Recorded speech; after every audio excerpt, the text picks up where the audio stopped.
2025 na nagmamarites pa rin sila. Maghapon sa daan, ikaw lang ang pag-usapan.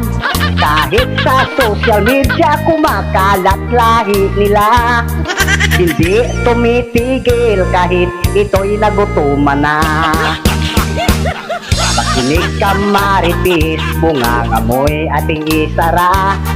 Puro ka na lang chismis, hindi ka ba nagsasawa? Pinagkalat mo pa pangalan ko sa buong baryo. Ako raw ang dahilan na buntis ang kanilang aso. So I'm a poor boy for that issue, kakaluko. Bakit ako ang tinira mo? Gusto mo yata na ikaw na aking tirahin.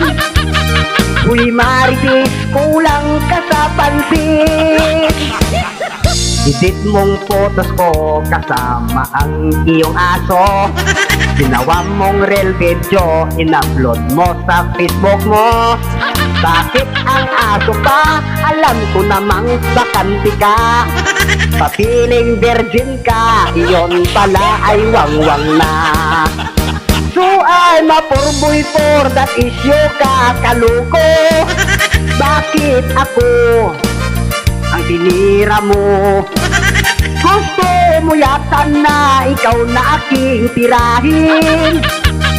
Uy marites, kulang ka sa pansin. 2025 na, maari bang magbago ka? O galing chismosa sa impyerno itapon ka. Sarap ng buhay kung ikaw ay walang kaaway. Magpakatino ka na para di ka daling mamatay. So I'm a poor boy for that issue, kakaluko.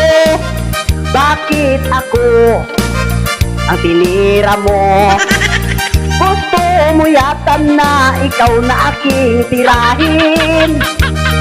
Uy marites, kulang ka sa pansin. So I'm a poor boy for that issue, kakaluko. Bakit ako ang tinira mo? Gusto mo yata na ikaw na aking tirahin. Uy marites, kulang ka sa pansin.